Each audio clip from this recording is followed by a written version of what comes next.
Combat of Mortals is upon us.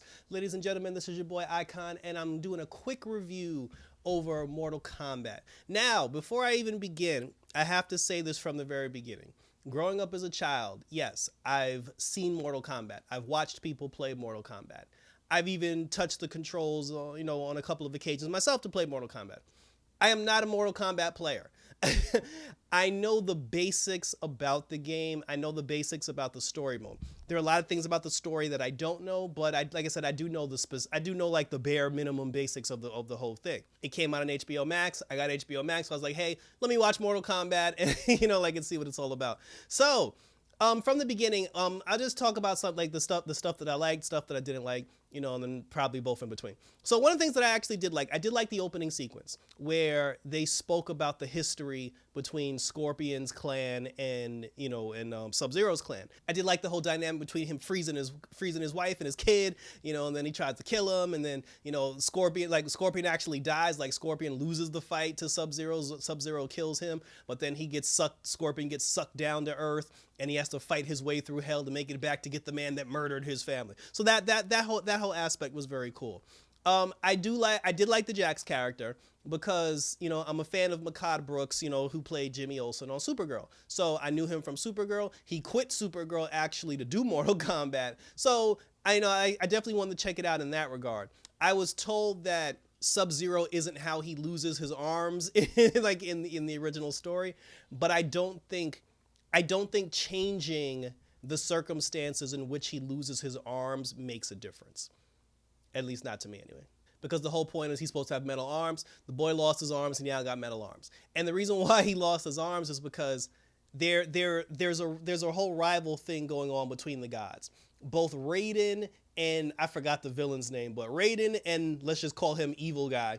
I think the two of them are supposed to gather up the best fighters, and it's going to be Raiden's fighters against the Evil Guy's fighters, and they're all going to battle in Mortal Kombat to see who controls the world. Now, the bad guys were cheating their asses off because they're not supposed to get involved with the fighters. They're not supposed to do anything where these guys, they were like anybody who they suspected would join Raiden's team. They tried to kill that person before they even had a chance to even become a part of the team. The way you find out that you're a part of the team is everybody's supposed to have like this dragon insignia that's somewhere on their body. So he was going around hunting around people who got the insignia. So one of the people that we came across, and this is where things started getting a little confusing to me. So please, everyone in the chat, if I miss something or if there's something I don't know, or there's something that I need to be educated on, please explain this to me. So now, from what I've been told, or I'm not going to say from what I've been told, from what I assumed based on what I've seen from Mortal Kombat, I was under the impression that Liu Kang and Johnny Cage were like the Ken and Ryu of Mortal Kombat. They were the main characters. That was the impression that I was under, especially Liu Kang. I was under the impression that he was one of the main characters. So now we got this random Asian guy with some white family and some daughter, and I swear to you, the entire time I thought that was Liu Kang. And the whole time I was just like, I didn't know Liu Kang had a family. I didn't know he had a wife. I didn't know he had a kid. I was like, this was something new that I learned. And then it takes us through the movie. We're going through the movie, and then later on in the movie, they actually bump into Liu Kang and some dude with a hat. And I'm like, I'm just like, so if we got some random dude with a hat that's not Raiden, and then we got Liu Kang in the desert, who the hell is this random Asian guy with his family? Apparently, he's a character. I was told that he is a character, although the metal portion of his body, that's not what he's really. So that's only half of what he really looks like. So I'm like, okay, fine. He's a Mortal Kombat character. He's actually like in the lore. But why is he being focused on so much? I have no idea why this guy was being the focal point of the entire film, because like I said, I thought it was going to be Liu Kang. So he gets recruited. He actually gets recruited. And the thing about it is he can't even fight. He's like an old fighter that's like fighting in basement dungeons, like old gymnasiums for like $100 a fight, getting his ass beat. All the while he's being stalked by by Jax with both of his arms. So Jax basically, he runs up on him. He tries to talk to him. He tries to recruit him for the cause. And while he tries to recruit him for the cause, Sub-Zero shows up And then Jax is just like, yo, he said, yo, take my car, go to this address, go talk to Sonya Blade, aka Bootleg Cammy. Go talk to Sonya Blade, and she'll tell you everything. So Jax tries to fight Sub-Zero. Sub-Zero, beats his ass, grabs him by the arms, freezes his arms, breaks his arms off. That's how he loses his arms. Raiden apparently scooped him up and brought him back to the Sanctum. So now this random Asian dude who's apparently the star of this movie, he goes down to Sonya's house. Sonya's talking to this other random guy, this white dude with a beard. She had him tied up, and then she ends up talking to the Asian dude, and then she's just like, oh, you bear the symbol of Mortal Kombat. Sonya did not have the symbol of Mortal Kombat, and they teased her about it throughout the entire movie, where the guy was just, because the guy that she had tied up, he had the symbol because he killed somebody who had the symbol. And then he had said to her, he was just like, well, if you want to be a Mortal Kombat fighter, he's like, you're more than welcome to kill me.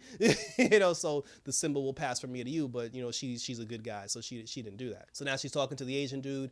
Sonya's explaining the whole thing to him about Mortal Kombat. Their whole thing is they're trying to find Raiden's temple, but they don't know how to find Raiden's temple. And this guy that she has tied up is the only person that knows where he is. So they convince her, she lies. She's like, yo, I'm giving you like $5 million, whatever. You show us where the temple is. So they all go down to the temple. That's when they bump into Liu Kang and the dude with the hat. They end up fighting Raiden's temple. Jax is there. Raiden's trying to repair him, to the best of his abilities. They gave him like these little baby Tyrannosaurus Rex like mechanical arms. And they were just like, oh, that's the best we could do for him. Meanwhile, the bad guys are still cheating all over the planet, killing people, murdering people. And then the bad guys were just like, yo, all the people that Raiden had assembled, all the fighters that Raiden had assembled, they're at Raiden's compound. So let's go down there. Let's try to fuck them up now. Because if we kill them now, then, we can get them before the tournament actually starts. So they try to go down there. And then, and then Raiden and the gang, they even themselves, like, they came up with this whole thing. They were just like, listen, let's just do the whole divide and conquer. He was like, yo, they're coming for us. Let's get the jump on then.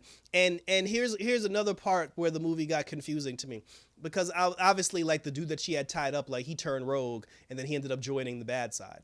So they were kind of a little outnumbered, and they couldn't take them on a group versus group. That's why they agreed to, like, take them up in pieces, to like take everybody out individually in pieces. Now, I don't know where they were. I don't know if they were in the Shadow Realm. I don't know if they were in the Realm of Powers, but magically, everyone just started getting magical powers out of nowhere based on the location that they were in at. All of a sudden, Jax, he's supposed to be fighting this big ugly dude, and then all of a sudden, like, his little baby arms turn into like man arms, and now he's all like cock diesel. Liu Kang ended up getting fire power, and then, Sonya ended up fighting the guy, that she had tied up, where like, and that dude had like a laser eye, and then Sonya killed him. She got the symbol of Mortal Kombat, and then she ended up getting like ring power, and I'm just like, where are these powers?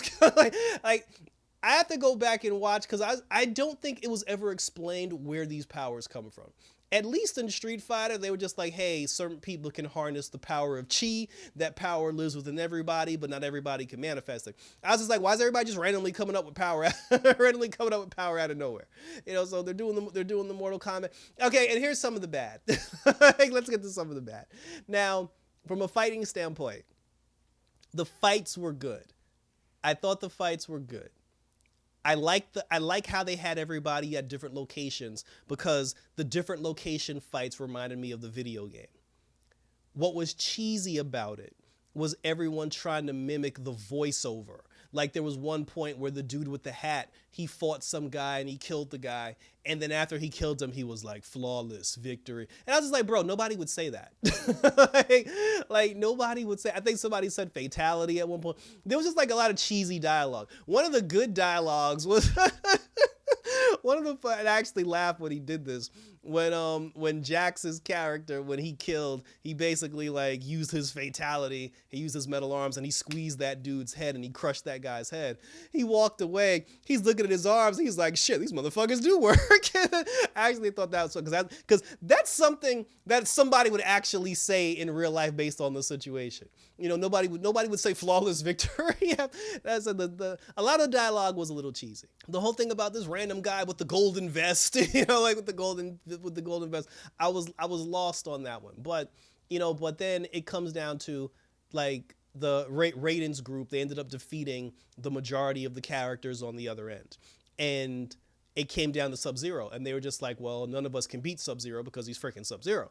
And just at that moment, and we all knew this was coming, just at that moment when Sub-Zero was about to, seek his, like win the tournament for the bad guys, and he was going to kill everybody, Scorpion came out of nowhere, out of the depths of hell, and then he did the most uninspiring, most underwhelming get over here you've ever heard in your entire life. I don't think he looked great in the Scorpion costume, because when you saw the two of them fighting each other when they were like human beings, it looked cool, it looked realistic. When the two of them were fighting in the Sub-Zero and the Scorpion outfit, they looked like two cosplayers at Comic-Con doing a performance for the kids. I wasn't really buying Scorpion in the Scorpion costume, but the fighting itself actually did look good. So obviously, like, Scorpion defeats him, he gets revenge for his family, and then he goes back to the depths of hell, and then now the whole gang is just like, well, there's going to be a tournament part 2 or something, we got to get ready for the next tournament, and then, he's just like, oh, we have to find the rest of the fighters, so now let's spread out and find more people. One of the people that he went after, because at the end of the thing where he was at one of his basement gyms, and then he told the promoter, he was like, yo, I quit. He's like, I'm not fighting anymore. He's like, yo, I quit. And then he was just like, oh, you're going to quit and go to Hollywood? He was just like, yeah, I'm going to Hollywood. He's like, I need to find somebody. And then when he walked by, you saw the poster. You didn't see the person's face, but you saw the poster that said Johnny Cage. So we know that character, he's going to Hollywood so he can go recruit Johnny Cage. And I thought that was cool. A lot of people were upset about Johnny Cage not being in the movie. I'm okay with Johnny Cage not being in the movie because I understand the story that they're trying to tell as far as like building the fighters and collecting the fighters. You don't want to just dump every single fighter in the movie from Jump Street. Maybe they could have went to try to recruit Johnny Cage in the beginning, but I do understand where they're going. It's the type of thing where Scorpion and Sub-Zero can come back whenever they want. Certain characters died or whatever, and like I said, but now the good guys are trying to recruit the rest of the characters that we know. So there is interest here. It was one of those movies where it was just like, there were certain moments where the production was great. There were there's certain moments where it wasn't so great, but it wasn't bad enough I didn't hate the movie, but I wasn't like, yo, this is epic. And part of the reason why I enjoyed the movie was because I see where they're trying to go. And I understand the story that they're trying to tell. So if that's the case, I can give them a pass for all the bad about the first film and just hope that they correct those mistakes when they do the second one, because I actually do want to see the second one, because I do want to see the follow-up to this. So that was it. It's a good movie, I mean, if I had to rate it, I'd give it like a 7.5, like a 7.5. I give it an 8 based on like the action. So, I mean, you can't deny that. Like I said, they got some things, they got little things that they got to clean up. So, but like I said, but they'll clean those little things up. And then the second film should definitely be a much better film. I heard that The Miz from WWE, like if you're a wrestling fan, The Miz is rumored to want to play Johnny Cage. And well, he wants to play Johnny Cage, but to be honest with you, I think that's actually a perfect idea, because if you watch wrestling and you know of the Miz's character on wrestling, he basically is like a living Johnny Cage. So Hollywood needs to get up on that. I actually support that directly. Let me know if you agree. In the comment section, let me know if you agree about, The Miz playing Johnny Cage. Let me know about some things that maybe I didn't understand about this movie. Hit me up in the comments. Let me know if you loved the movie, if you hated it, or if you were just kind of in the middle. And are you excited to see the sequel? Check me out on social media. Check me out on Instagram. Check me out on Twitter. Leave a comment as always down on my YouTube channel. Until next time, guys, for the next review, I'm out this. Bitch!